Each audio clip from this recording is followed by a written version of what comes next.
नमस्कार, आप देख रहे हैं हर कदम सच के साथ जनता की आवाज़ एस न्यूज यूपी। आज दिनांक को हमारी मौजूदगी सतनाम संकट मोचन धाम में है और हमारे साथ सतनाम संकट मोचन धाम के महंत श्री चंद्रिका प्रसाद गुरु जी बैठे हैं और साथ ही विजय शर्मा जी बैठे हैं। सतनाम संकट मोचन धाम में जेठ माह से पिछले कई वर्षों से लगातार राम कथा का भव्य आयोजन गुरु जी के द्वारा कराया जाता है। ऐसे ही हमारे साथ खास बातचीत में विजय शर्मा जी हैं और गुरु जी हैं। इनसे बातचीत करेंगे, जानने का प्रयास करेंगे इस वर्ष जब राम कथा का भव्य आयोजन 18 जून से होना है तो क्या कुछ कहते हैं भैया। इस बार सतनाम संकट मोचन धाम गुरु जी के मंदिर पर राम कथा का भव्य आयोजन होना 18 जून को, क्या कुछ कहेंगे उस पर।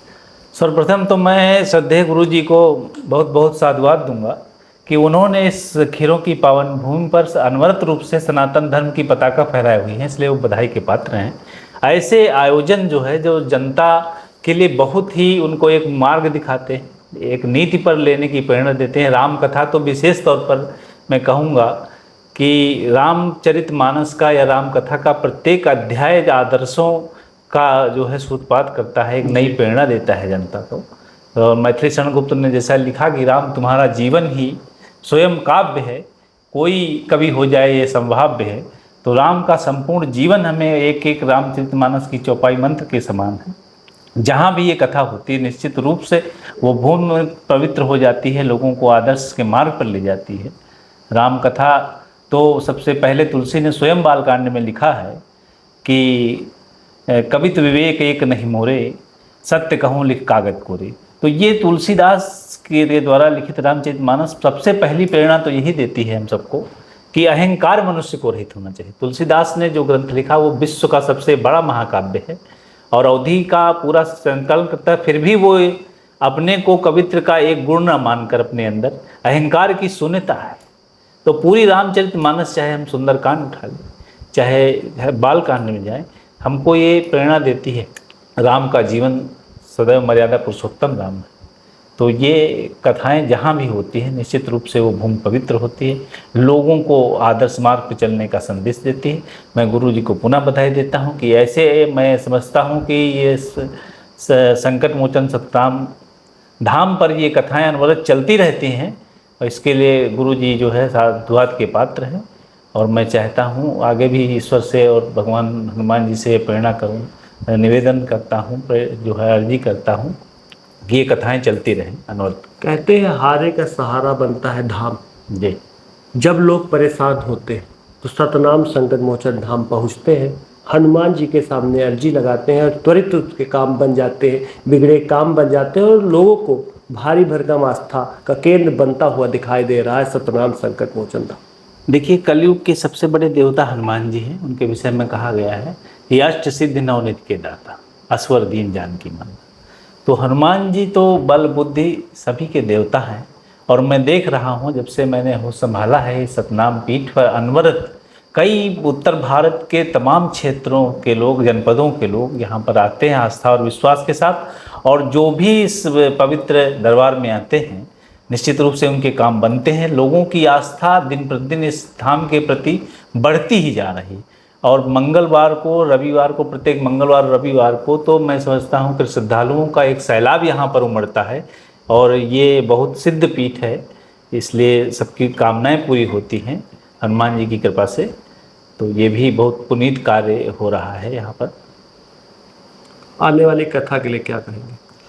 आने वाली कथा जो पंडित जो है कमलेश शुक्ला जी, जो उत्तर भारत के प्रसिद्ध कथावाचक हैं, जिनकी कथा में वास्तव में भगवान राम के आदर्शों का, उनके जीवन के तमाम गुणों का एक राम भक्ति की मंदाकिनी प्रभावित होती है जो हमारे क्षेत्र के लोगों तक पहुंच रही है। तो मैं इसके लिए जो है पंडित कमलेश शुक्ल जी का भी बड़ा सम्मान करता हूं कि वो अपने कथावाचन से, अपनी अमृतवाणी से जो है इस क्षेत्र में को पवित्रता प्रदान कर रहे हैं। सतनाम संकट मोचन धाम के महंत चंद्रिका प्रसाद श्रीवास्तव उर्फ गुरु जी वो शख्सियत है जो किसी परिचय का मोहताज नहीं। जब भी क्षेत्र में भारी भरकम समस्या से श्रद्धालु गुजरते हैं तो गुरु जी हनुमान जी से अर्जी लगाते हैं, त्वरित उसके काम, बिगड़े काम बन जाते हैं। गुरु जी, आने वाले 18 जून से सतराम संकट मोचन धाम में 18 जून से राम कथा का भव्य आयोजन होना, क्या कुछ कहेंगे? प्रकाश डालिए थोड़ा सा। राम कथा का आयोजन तो यहाँ परमानेंट चला करता है। चला ही करता है। चैत का नवरात्र, कुवार का नवरात्र और ये जेठ का मंगल, महाशिवरात्रि, जन्माष्टमी, मतलब ऐसी कुछ कृपा हनुमान जी की है। ये मान लेना कि साक्षात यहाँ हनुमान जी विराजमान है और उनकी प्रेरणा से बड़े बड़े कार्य यहाँ संपन्न होते हैं। इसमें हमारा तो हम खुद के रूप माध्यम रूप में बनाया गया है, बाकी उनकी इच्छा से होता है। हम तो कहेंगे सो सब तब प्रताप रघुराई, नाथ न कछ मोरे प्रभु ताई। सब उन्हीं कृपा से होता है। और ये जब तक शरीर में सांसें रहेंगी, उनकी इच्छा रहेगी, तभी तक ये काम संभव है। फिर आगे जो भी होगा उनकी इच्छा से देखा जाएगा। लेकिन एक मेरे मन में इच्छा रहती है कि हमारा सनातन धर्म है और हम सनातनी हैं। हमको हर क्षण, हर घड़ी, हर पल उनकी शरण में रहना है, क्योंकि सब कुछ उन्हीं संभव है। और कलिकाल में तो हनुमान जी महाराज से कोई बड़ा है ही नहीं। और देवता चित ना धरई और हनुमत से सर्व सुख, तो उनसे सारे सुख प्राप्त होती है। हम तो ये लोगों समाज में दिखाना चाहते हैं कि और देवता चित्त ना धरई, हनुमत ते सर्व सुख करई। इस उपाय के माध्यम से बताना चाहूँगा कि केवल अगर प्राणी इस कलिकाल में हनुमान जी की चरणों में सदैव समर्पित रहे और सब कुछ अपना उन्हीं को सौंप दे, कोई भी कार्य उनके लिए असाध्य नहीं। चाहे कोई बड़ा सा रोग क्यों ना हो, बड़ी समस्या क्यों ना हो, सब चीज़ों का निदान हनुमान जी के पास है। गुरु जी, लोग जानना चाहते हैं, तमाम आपके भक्त हैं, दूर दराज से है, जो चैनल के माध्यम से आपको देखा करते हैं, मंदिर के बारे में जानना चाहते हैं कि कैसे प्रेरणा मिली कि आप मंदिर के महंत बने, मंदिर का निर्माण होता है, स्थापित होती है हनुमान जी की मूर्ति, उसके बाद किस तरीके से आप ये हमारे पिताजी और माताजी का मेरे से जाता है। जो कि अगर माता पिता हमारे कोटवा धाम से जुड़े ना होते तो हम लोग उस रास्ते में न जा पाते। तो सबसे बड़ी जो लाइन है कि बाढ़ पुत्र पिता के धर्मा जी। तो पिताजी और माताजी बड़ा त्याग किया उन्होंने और अपने कोटवा धाम सरकार से वहाँ सतरामी आश्रम से जुड़े रहे। और उन्हीं गुरुदेव की प्रेरणा से उस कोटवा धाम मेन गद्दी है और मेन गद्दी के 4 पावें हैं। तो उस 4 पावों में हमारा एक देवीदास का पुरवा है, बाबा पुरवा नाम प्रसिद्ध है, जिला बाराबंकी में है। तो उनकी कुछ ऐसी हमारे गुरुदेव की ऐसी प्रेरणा हुई कि उन्होंने हमें ऐसा सन्मार्ग सिखाया कि जाओ बेटा, तो अपने जीवन में हनुमान जी को पकड़ो, उन्हीं की सेवा में लगो, तुम्हारे जीवन में सब मंगल ही मंगल हो जाएगा। क्योंकि प्रभु श्री राम जी मंगल भवन अमंगलहारी हैं, लेकिन हमारे हनुमान जी मंगल मूर्त ही हैं। मंगल मूर्त मारुति नंदन, सकल अमंगल मूल निकंदन। हनुमान जी, इनके लिए कोई चीज़ असंभव नहीं है। हम तो सब कुछ उन्हीं से प्राप्त करते हैं, उन्हीं पर भरोसा करते हैं। अगर प्राणी का भरोसा रहता है तो हर काम में उसको। जीवन के 2 वृक्ष हैं, जीवन रूपी 2 वृक्ष हैं। एक है प्रेम और दूसरा है विश्वास। तो प्रभु से प्रेम भी करो और विश्वास भी रखो। 2 चीज़ रखो, केवल जीवन में सब काम सार्थक बनते चले जाएंगे। गुरु जी, आप शिक्षक भी हैं और शिक्षा से बड़ा प्रेम रखते हैं। आपके जीवन में संघर्ष तो बहुत आए हैं, लेकिन सभी संघर्षों का मूल मंत्र सिर्फ हनुमान जी रहे हैं आपके लिए। आपने अपने जीवन में हनुमान जी को इस तरह उतारा कि आप एक मंदिर, सतराम संकट मोचन धाम का मंदिर भी स्थापित करते हैं और तमाम दूर दराज से जो रोते हुए लोग आते हैं उनके चेहरे में हंसी देने का काम करते हैं। तो कैसा रहा आपका शिक्षक वाला जीवन? शिक्षा से आपको प्रेम था? शिक्षा तो हम शुरुआत में जब मैं कक्षा 10 में पढ़ता था तब से मुझे रुचि थी शिक्षा के प्रति। तो पहले हम बच्चों को पढ़ाते थे, सेवा करते थे, बच्चों को सिखाते थे और शिक्षा के प्रति आज भी हमको बड़ा लगाव रहता है जी। और शिक्षा में विशेष तौर पर मान लें कि हमें हिंदी से लगाव बहुत रहा। हिंदी भाषा से बहुत लगाव रहा है। और साथ में हमने IGD भी किया, बॉम्बे आर्ट भी किया, कला से ड्राइंग भी रहे। और आज भी मैं विद्यालय का मैनेजर जरूर हूँ, लेकिन हमें शौक़ रहती पढ़ाने के बच्चों की, तो मैं आज भी पढ़ाता हूँ बच्चों को। खुद आप जाते हैं पढ़ाने? खुद जाते पढ़ाने के लिए, बच्चों को क्लास देते हैं, समझाते भी हैं।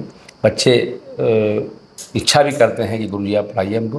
तो शिक्षा जगह से मुझे बड़ा लगाव रहा। मेरी एक इच्छा थी कि हमारी इस ग्रामीण क्षेत्र में कितनी अच्छी से अच्छी शिक्षा प्रदान की जाए और शिक्षा के साथ संस्कार भी दिए जाए बच्चों को। तो हम लोग बच्चों को सिखाते हैं, संस्कार सिखाते हैं, शिष्टाचार सिखाते हैं बच्चों को। और जैसा कि आपको पता होना चाहिए कि अभी इसके पहले 2 साल पूर्व हमारा एक बच्चा जिला टॉप मारा था। जी। शिशिर गुप्ता शिशिर करके। गुप्ता करके और नाम। उसके बाद वही पिछले बार में एक शिवम अतराहर का रहने वाला, ये क्या नाम, महिपालपुर का बच्चा था, एक याद होगा जी, वो तहसील लेवल पर था वो। जी। बढ़िया, अब की बार फिर रिजल्ट बच्चों में अगर देखा जाए तो बढ़िया रिजल्ट अच्छा आया। रहा रिजल्ट। 89-90% रिजल्ट रहा है इंटरमीडिएट का, बहुत अच्छा रिजल्ट रहा। और शिक्षक बंधु का सबका सहयोग रहता है और मार्गदर्शन मेरा रहता है, सभी का साथ रहता है। लेकिन कुल मिलाकर के विद्यावान गुणियत चातुर राम काज कर बेखुआत, वो विद्यावान भी हैं, है नहीं, तो उन्हीं की सब प्रेरणा सब कुछ चल रहा है और चलता रहेगा। और आप सबका सब सानिध्य मिलता है, सबका सहयोग मिलता है जी। ये ऐसा पावन धाम है। यहाँ 50 जिले का व्यक्ति विश्वास और श्रद्धा लेके आता है और हनुमान जी उसकी मनोकामनाएं पूरी करते हैं और कुछ नहीं। यहाँ किसी प्रकार कोई ये सब ढोंग ढोसला नहीं होता। केवल आप प्रभु का दर्शन करिए, नाम जप करिए, उनका भजन करिए और आनंद लीजिए।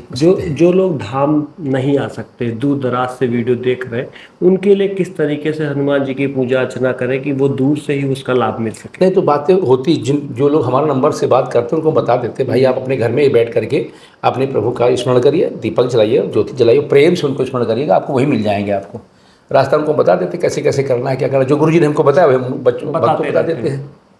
चलिए, आप सुन रहे थे सतराम संकट मोचन धाम के महंत गुरुजी को, किस तरीके से उन्होंने बताया कि अपने दैनिक दिनचर्या में हनुमान जी की पूजा अर्चना करनी चाहिए, लोगों को सनातन से जुड़ना चाहिए, सनातन को आगे बढ़ाना चाहिए। आपको बता दें, गुरुजी के धाम सतराम संकट मोचन धाम में 18 जून से श्री राम कथा का भव्य आयोजन होना है।